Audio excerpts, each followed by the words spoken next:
Welcome Tamil stocks.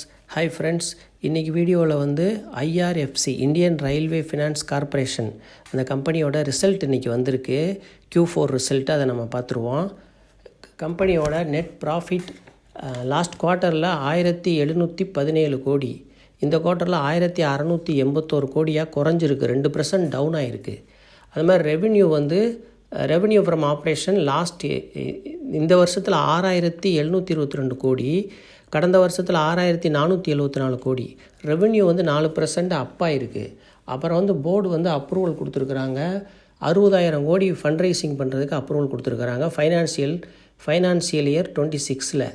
அது எது வழியானா tax free bonds, capital gain bonds, government greenfield bonds, market linked bonds, இப்படி நிறையா பாண்ட்ஸ் மூலமாக ஃபண்ட் ரைசிங் பண்ணுறதுக்கு போர்டு அப்ரூவல் கொடுத்துருக்குறாங்க.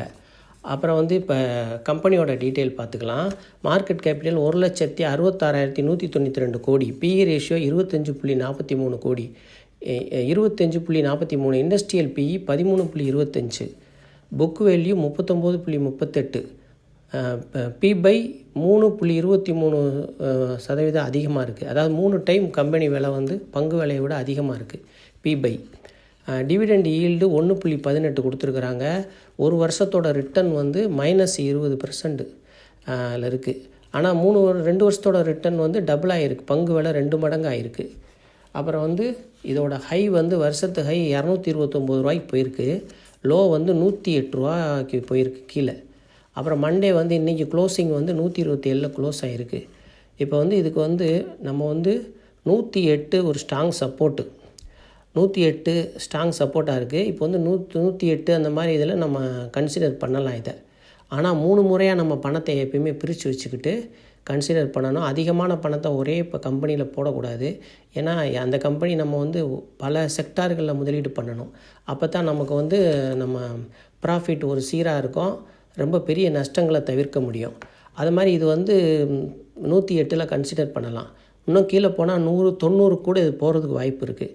அந்த மாதிரி சூழ்நிலையில் நம்ம இறங்க வாங்கிறது புத்திசாலித்தனமாக இருக்கும். ஒரே டைம் வாங்கிட வேணாம். 10 ஸ்டாக் நீங்கள் வாங்க முடியும் உங்கள் வசதிக்குன்னா இப்போ ஒரு 3 ஸ்டாக் வாங்க, இல்லை 4 வாங்க. உங்கள் வசதிக்கு ஒரு 100 வாங்க முடியும்னா இப்போ ஒரு 30 ஸ்டாக் வாங்குங்க. அந்த மாதிரி வாங்கினீங்கன்னா உங்களுக்கு நல்ல லாபம் முறையாக கிடைக்கும். அது மாதிரி இதுதான் இதோட கம்பெனியோட நிலவரம். இது நான் செபி ரெஜிஸ்டர் அட்வைசர் இல்லை, எனக்கு தெரிஞ்ச விஷயங்களை உங்களோட பகிர்ந்துக்கிறேன். இது நீங்கள் இவ்வளோ நேரம் பொறுமையாக கேட்டதுக்கு ரொம்ப நன்றி. சேனலுக்கு சப்போர்ட் பண்ணுங்கள், சப்ஸ்கிரைப் பண்ணுங்கள், லைக் பண்ணுங்கள். Thank you so much.